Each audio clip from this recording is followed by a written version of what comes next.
circle yang cocok. Sederhananya itu. Kalau temenmu ngaco semua, ya sulit kamu bahagia. Kamu bisa terseret ngaco atau bertahan mati-matian biar tidak kacau dan energimu habis di situ. Jadi pokoknya saya tidak mau Pak, saya punya teman itu Pak, hidupnya saya tidak mau ikut-ikutan dia misalnya. Iya sih, kamu bisa begitu. Tapi kalau tiap hari begitu, waktumu habis untuk bertahan.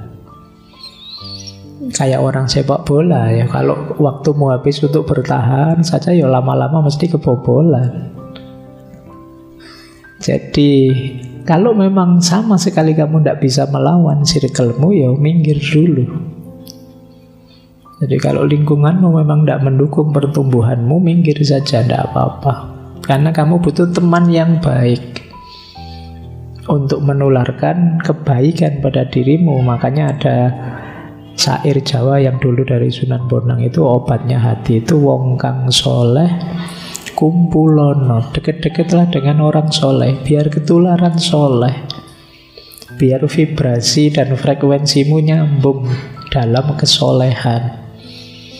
Tapi kalau temanmu tidak beres semua, ya kamu ketularan juga, frekuensi vibrasi tidak beres. Jadi cari circle yang cocok untuk pertumbuhan cita-citamu.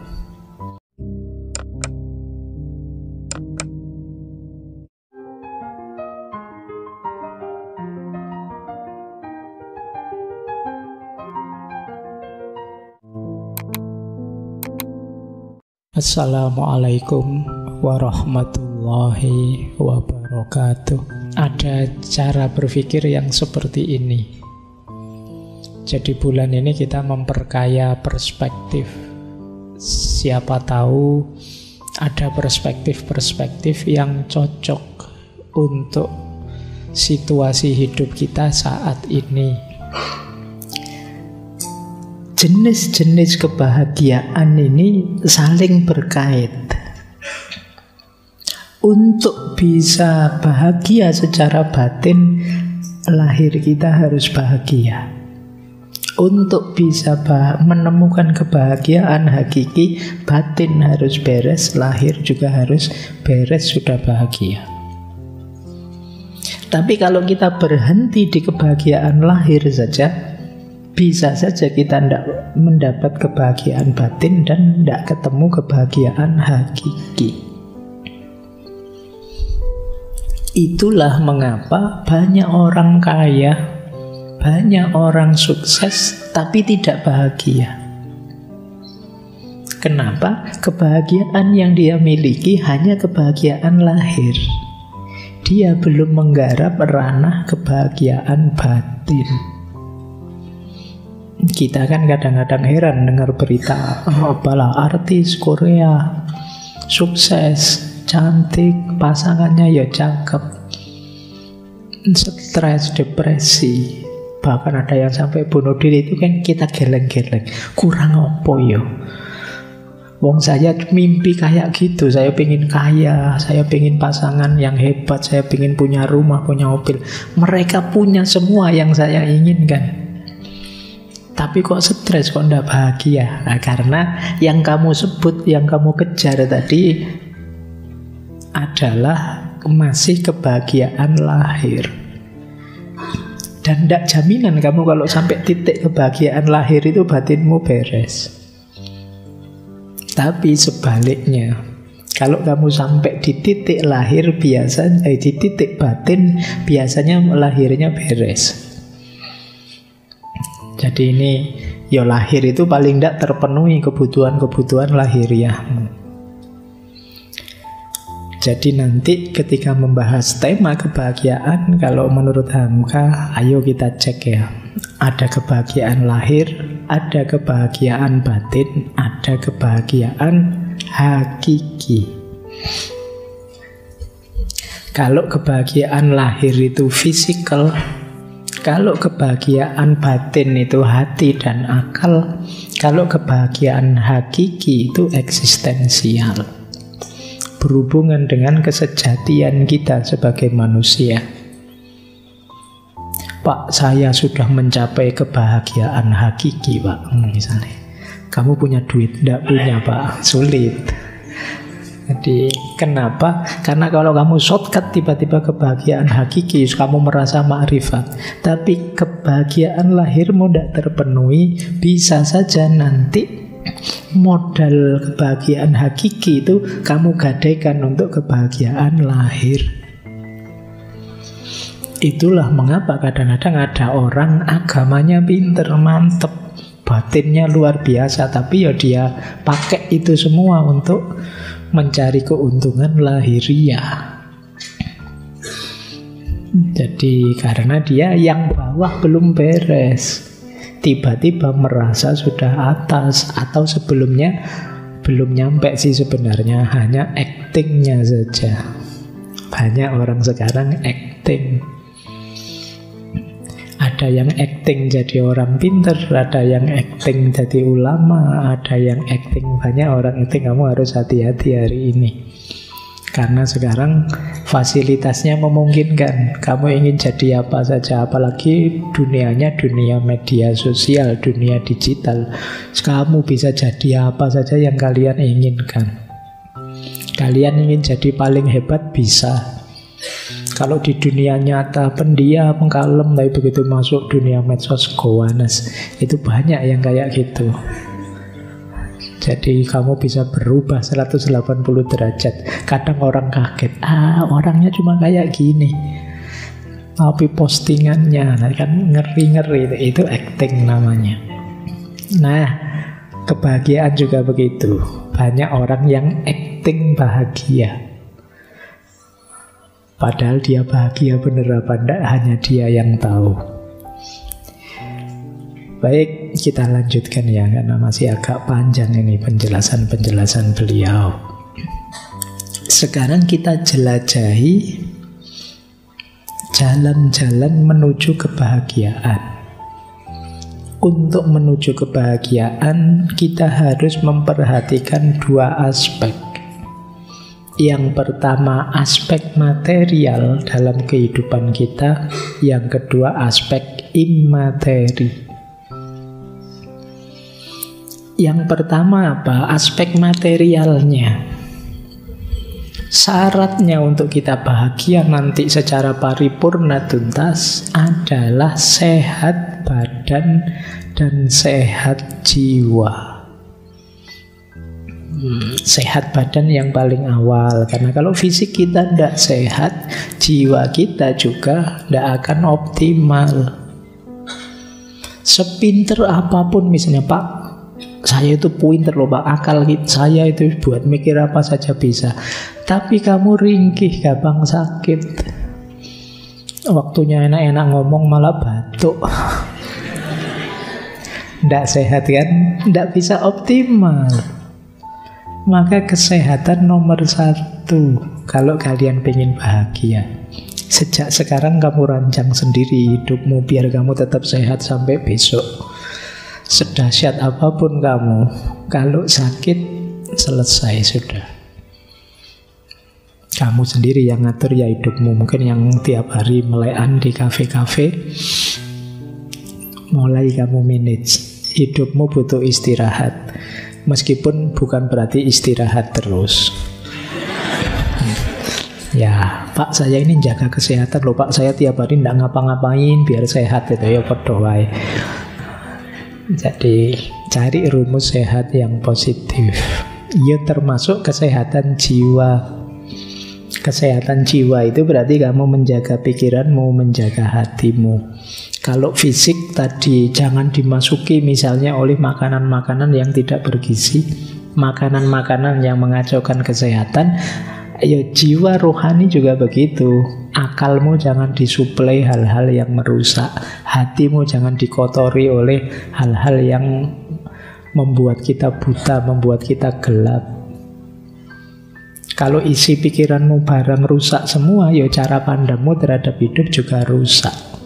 Kalau hatimu gelap, hatimu sakit, ya hidupmu akan nabrak-nabrak, karena hati itu kan yang mengorientasikan diri kita. Hati jadi kunci arah perjalanan kita kemana. Kalau akal itu kan dia menguatkan, mendukung atau melemahkan. Dua-duanya penting. Kalau ingin bahagia, sehat badan dan sehat jiwa jadi kunci. Seandainya semua hal beres, hanya kesehatan badan dan jiwa saja yang tidak beres, itu namanya tidak beres juga.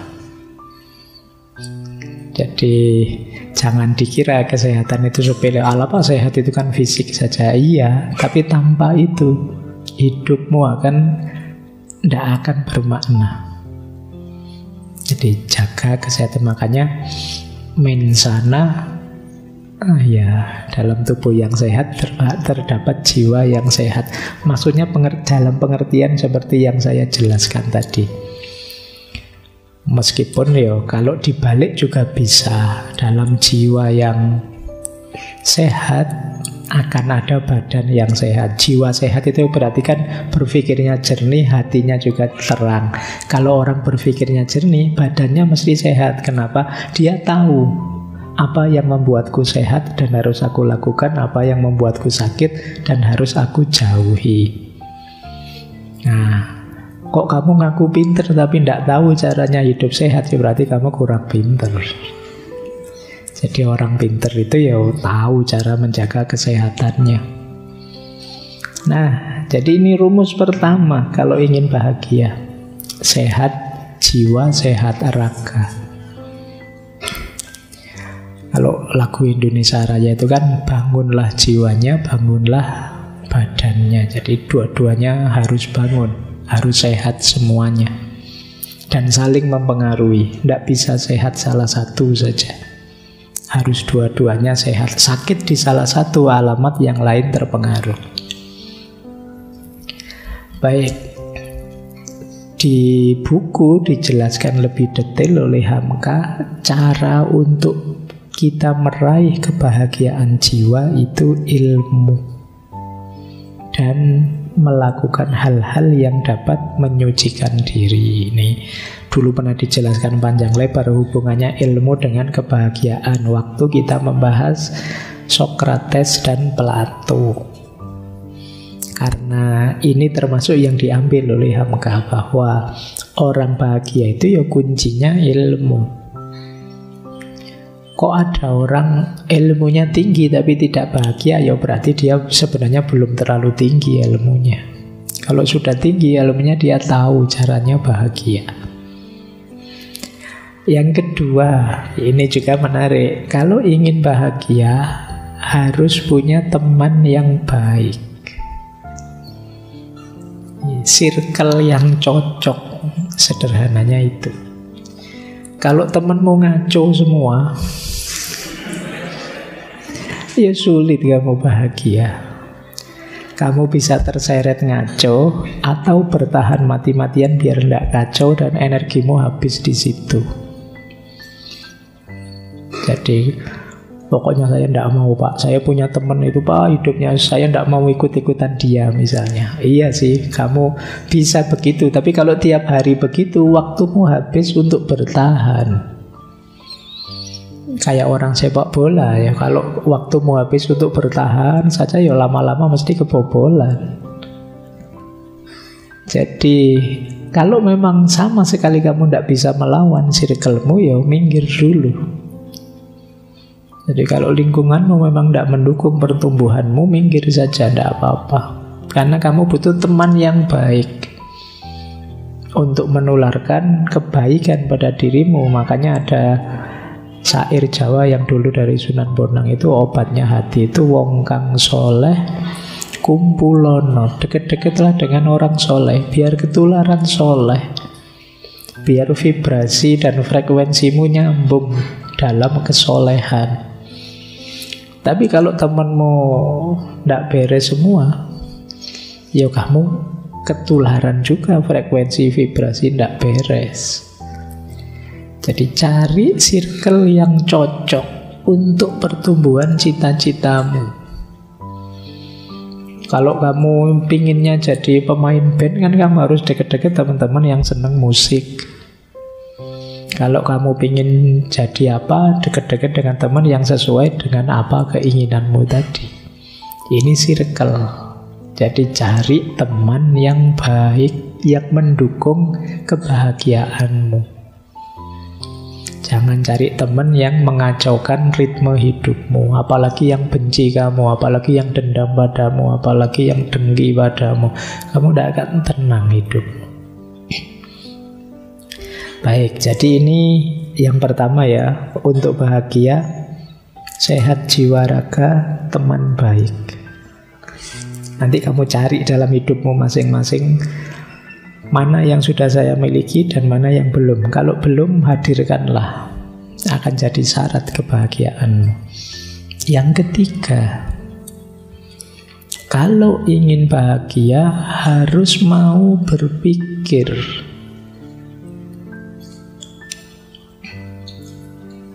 Ini kelihatannya simple. Loh kan otomatis, Pak. Apa ada orang yang tidak mikir? Menurutmu kan begitu, tapi sebenarnya banyak. Iya, banyak orang yang tidak mau mikir. Bahkan yang muda-muda ini banyak loh. Kadang kalau saya tanya, gimana mas rencanamu ke masa depan? Alah Pak, saya mengalir saja. Lah iya kan? Itu kan alamat kamu tidak mau mikir mesti tentang hidupmu. Kamu tidak sungguh-sungguh merenungi hidupmu, menemukan titik-titik kebijaksanaan, mencari titik-titik keputusan yang penting, yang membuatmu jadi lebih baik, lebih baik. Syaratnya tetap mau berpikir. Hari ini kan hidup ini rasanya diombang-ambingkan dari satu viral ke viral yang lain. Kamu tidak pernah berpikir, apa ya saya harus mengikuti viral itu, apa ya saya harus update yang seperti itu. Kan kamu tidak pernah mikir begitu. Jadi ini seolah-olah biasa Pak, orang hidup mesti mikir. Tapi sebenarnya banyak orang yang, kalau bahasa saya, autopilot saja hidupnya. Autopilot itu kan rutin, wis kaya ngono, terus diulang-ulang tiap hari. Makanya kadang-kadang kalian kaget, loh sudah Rebu lagi ya Pak, cepet ya. Lah ya kalian memang hidupmu tidak pernah direnungi, ya berjalan begitu saja. Tidak berpikir, ya sulit kamu sampai di titik bahagia. Karena kamu terombang-ambing terus kesana kemari oleh aliran hidupmu. Syaratnya orang bahagia berpikir. Kata Hamka, dengan berpikir kita ketemu kebijaksanaan. Kebijaksanaan itu kan rumus hidup yang tidak hanya benar tapi juga tepat. Hidup yang tidak hanya benar tapi benar, kata orang Jawa. Itu kebijaksanaan. Tidak sekedar punya koleksi ilmu tapi juga tahu bagaimana mengaplikasikannya sesuai ruang dan waktu yang tepat. Untuk sampai di titik-titik semacam ini, mau tidak mau kita harus berpikir. Itu kalau ditarik-tarik lebih jauh, berarti kamu harus belajar cara berpikir yang benar. Dan disiplin yang mengajari kita cara berpikir yang benar itu logika, ilmu mantek, adanya di filsafat. Sayangnya kadang-kadang filsafat kamu anggap haram. Sudah males mikir, filsafatnya haram, ya selesai. Jadi kamu kehilangan modal besar yang diberikan oleh Allah padamu, keistimewaan puncak kebanggaan manusia, yaitu natik, berpikir. Oke, terus selain berpikir kita juga bekerja, ya, atau boleh berkiprah, boleh berkarya sama, yang berhubungan dengan nilai diri dan kemanfaatan diri kita. itu akan jadi sumber kebahagiaan. Jadi bekerja tidak terbatas yang karir yang menghasilkan uang, itu iya. Tapi mungkin ada orang yang berkarya, beraktivitasnya secara tidak langsung menghasilkan uang, tapi dalam rangka penegasan makna diri, nilai diri, dan lain sebagainya. Jadi ini juga jadi kunci kebahagiaan. Kemarin waktu siapa tokohnya itu, mungkin di Russell apa siapa itu kan disebut bekerja itu kebanggaan. Jadi sama-sama stresnya, mending stres karena pekerjaan daripada kamu stres karena nganggur. Jadi itu istimewanya kerja. Dulu kita pernah membahas satu sesi itu kan tentang kerja, yang di situ disebut kerja itu rahmat, kerja itu ibadah, kerja itu amanah, kerja itu izzah, kemuliaan diri. Kalian tidak boleh beralasan, Pak saya ngelamar sana ngelamar sini tidak diterima. Ya kalau itu kan karir namanya. Kamu kan juga sambil nunggu lamaranmu diterima kan bisa beraktivitas ini, beraktivitas itu.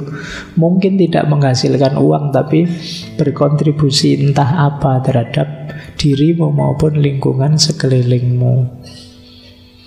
Jadi itu yang disebut kerja. Karena orang itu kalau tidak ngapa-ngapain itu biasanya merasa dirinya hampa, tidak bernilai. Di antara krisis, kalau dalam psikologi itu ada namanya later life crisis. Later life crisis itu krisis usia-usia akhir. Itu biasanya orang-orang sepuh-sepuh 60 tahun ke atas yang sudah pensiun itu krisisnya adalah dia krisis merasa tidak bernilai. Wah saya sudah pensiun ini, wah sudah tidak menghasilkan apa-apa, saya sudah tua merepotkan orang saja. Merasa tidak bernilai.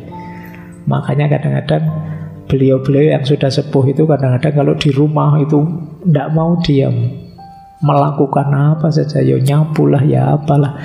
Ini karena memang kerja itu pride, kebanggaan sebagai manusia. Kemudian penting juga kalau kita ingin bahagia, kita harus siap introspeksi diri, siap muhasabah. Kenapa? Karena kita manusia itu selalu banyak kekurangan. Kita bukan makhluk yang sempurna. Kita punya alat-alat hebat, tapi kadang-kadang kita tidak mampu menggunakannya dengan pas. Di situ penting kita introspeksi. Hidupku ini sudah seharusnya ndak. Pelajaran apa yang bisa aku ambil dari kemarin-kemarin? Ini namanya introspeksi diri. Ngecek diri kita. Sampai umur sekian aku sudah ngapain aja ya? Kita introspeksi diri. Kalian mungkin usia-usia 20-25an lah usia kalian ya. Kan kelihatannya masih bujangan semua. Kelihatannya. Ya mungkin ada yang lebih, ada yang 27, ada yang 30, saya tidak tahu. Mungkin ada yang S2, S3. Itu kan usia-usia quarter life. Nah, usiamu wis seperapat itu kalau umurmu manusia sekitar 100 ya kamu namanya kan quarter life, sudah perempatan. Orang-orang quarter life itu cirinya gampang. Dia gelisah tentang masa depan. Besok saya kerja apa Pak? Saya ini kira-kira ada jodohnya enggak ya Pak? Ada, pikiranmu enggak jauh-jauh dari situ tetap. Nanti suami saya siapa ya Pak? Istri saya siapa ya Pak? Ini kan terus masa depanku kok rasanya gelap ya Pak? Itu, ya itu ciri-ciri quarter life. Jadi itu kenapa kalau saya kan selalu guruannya seputar-seputar itu. Karena saya tahu di usia-usiamu yang menggelisahkanmu hal-hal itu. Makanya kamu ketawa. Sebenarnya menertawakan dirimu sendiri. Ya, baik. Loh, tapi kan dulu waktu sesi humor itu orang yang masih bisa menertawakan dirinya sendiri, alamat dia masih sehat jiwanya. Alhamdulillah, nggak apa-apa. Oke ya, itu istimewanya. Kadang-kadang orang timur itu kan gitu, nggak bisa itu masih bisa ketawa cengenges itu. Kayak ditanya dosennya itu nggak bisa jawab kan, terus bisa kamu jawab, nggak bisa ya Pak. Itu gitu ya. Ngomong nggak bisanya nggak pakai sedih, tapi pakai cengengesan. Itu efeknya lebih mengerikan daripada. Baik, introspeksi ya. Yuk kita cek diri kita. Kita baca, kita muhasabai, kurang apa? Kira-kira yang lebih mungkin saya itu meningkat di bagian mana?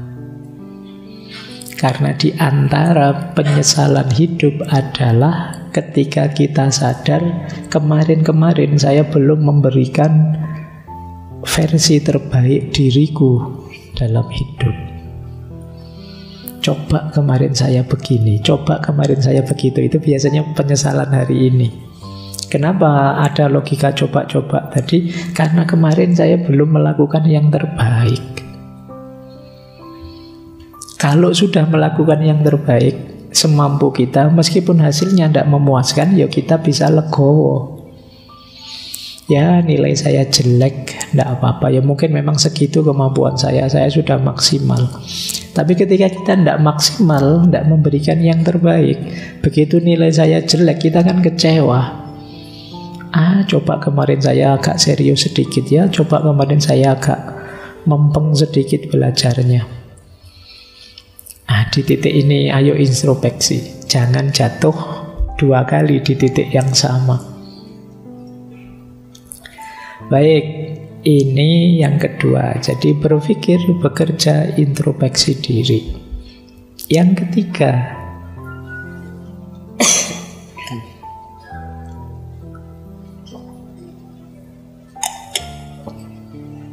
dalam aspek material kebahagiaan ada 2 karakter kunci kalau kita ingin bahagia. Yang pertama kemampuan untuk qanaah, yang kedua kemampuan tawakal. Jadi tadi kan sudah ada 5, sekarang tambah 2. Qanaah dan tawakal. Qanaah itu kemampuan kita untuk mencukupkan diri dengan apa yang kita punya. Jadi qanaah bukan berarti anti dunia. Qanaah itu sikap batin kita yang punya apa saja kita merasa cukup. Jadi punyanya hanya motor 1, oh iya Pak, cukup apa motor 1 itu, saya kan mobilitasnya paling kemana. Itu namanya orang qanaah. Kuliah ternyata nilai saya kebanyakan B Pak, tapi tidak apa-apa, cukup itu Pak B, yang penting lulus. Ini namanya qanaah. Ini contoh saja ya. Jadi maksudnya apa? Qanaah itu kalau menurut Hamka, orang qanaah itu orang yang mencukupkan sesuatu yang dia butuhkan. Jadi mencukupkan diri dengan hal yang diperlukan oleh dirinya. Bukan berarti tidak bekerja. Ya bekerja. Tapi hasilnya apapun dan berapapun akan saya anggap cukup untuk hidupku. Ini namanya orang qanaah. Orang qanaah itu tidak banyak menuntut dan mengeluh.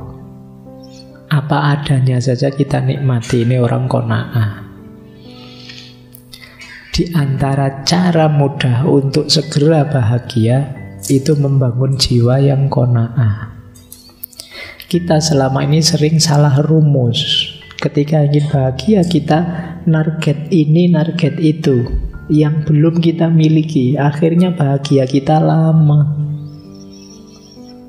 Kalau ingin segera bahagia, ayo kita hidupkan qanaah saat ini. Otomatis kita akan bahagia saat ini juga. Kita akan alhamdulillah, ya Allah, alhamdulillah kebutuhan saya terpenuhi. Yang kedua, tawakal. Tawakal itu satu sikap batin yang kita hidupkan setelah ikhtiar kita jalankan. Itu tawakal. Saya sudah berusaha maksimal Pak, semampu saya. Apapun hasilnya saya pasrahkan pada Allah. Itu tawakal namanya.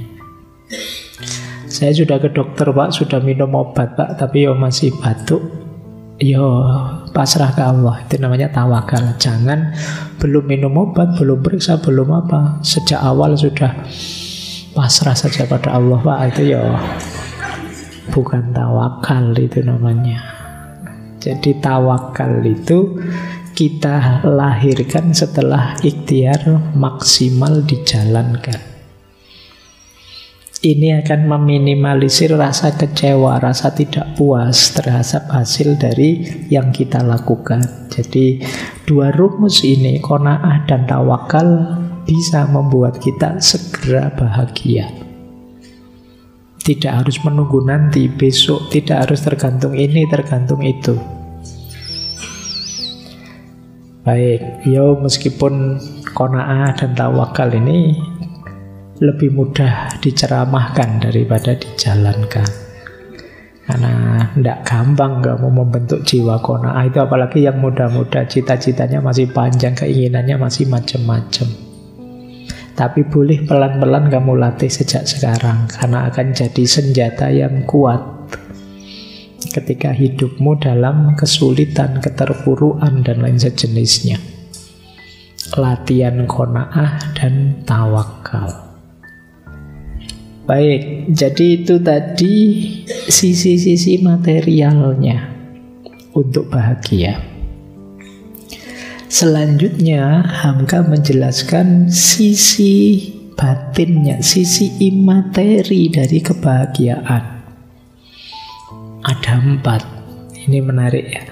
4 ini mungkin teman-teman menganggapnya jauh berhubungan dengan kebahagiaan, tapi ini dekat, kata Hamka.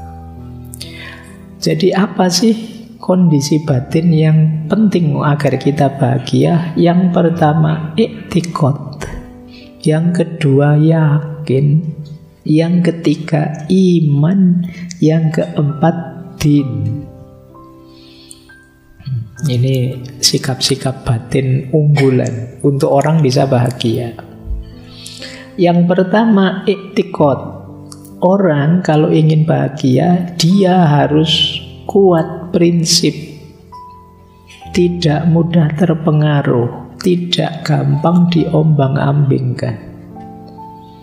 Ini namanya i'tiqad, keyakinan yang kuat terhadap sesuatu.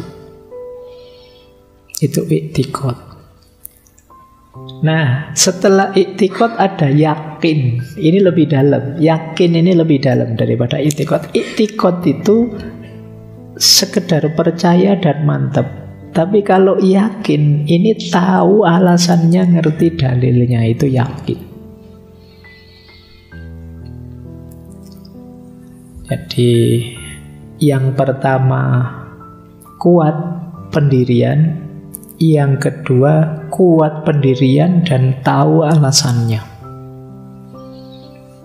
Kenapa saya harus ini? Iya Pak, karena ada dalil begini. Kenapa saya harus begitu? Argumennya ini. Ini namanya orang yakin. Nanti mungkin teman-teman ingat ya, jenisnya yakin itu kan ada 3. Dalam epistemologi Islam disinggung juga oleh Hamka. Ada ilmul yakin, ada ainul yakin, ada hakul yakin.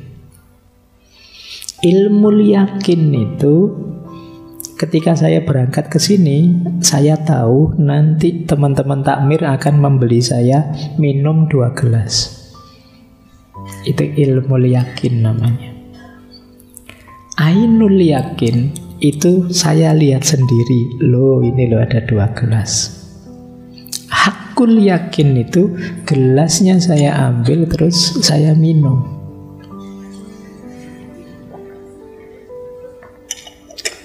Ini hakul yakin. Ilmu yakin itu kalian baca kitab terus melihat bahagianya orang berumah tangga. Sekarang kamu tahu bahagianya orang berumah tangga meskipun kamu masih jomblo.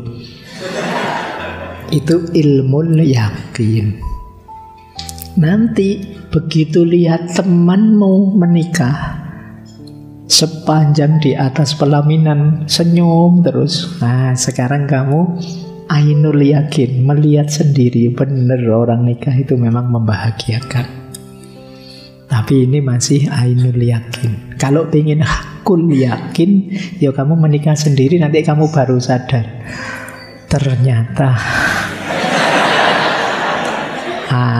itu namanya hakul yakin. Jadi ini levelingnya ya.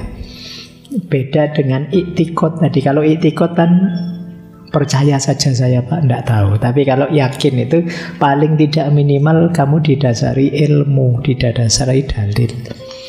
Atau lebih mantap lagi, saya lihat sendiri Pak. Atau lebih mantap lagi, saya ngalami langsung Pak. Itu derajatnya orang yakin. Kalian diberitahu pacarmu dibonceng orang lain loh, jangan-jangan selingkuhannya. Masih info, namanya ilmu yakin. Nah, terus kamu kejar. Wah, kamu lihat sendiri, itu di depan saya sama cowok lain misalnya. Ini namanya ainul yakin. Kalau ingin hakul yakin, ya kamu datangi, kamu lihat beneran. Oh, ternyata bapaknya. Jadi lah ya, ini bisa levelnya hakul yakin lebih mantap. Kalau tadi ilmu yakin masih meragukan, ainul yakin meskipun lihat sendiri kadang-kadang juga salah lihat. Tapi kalau sudah mengalami langsung hakul yakin lebih mantap. Oke, jadi itu yang kedua, yakin. Ada lagi yang ketiga, lebih dalam daripada sekedar yakin, yaitu iman. Kalau iman ini ranahnya sudah meluas, tidak hanya berhubungan dengan keyakinan, tapi juga berhubungan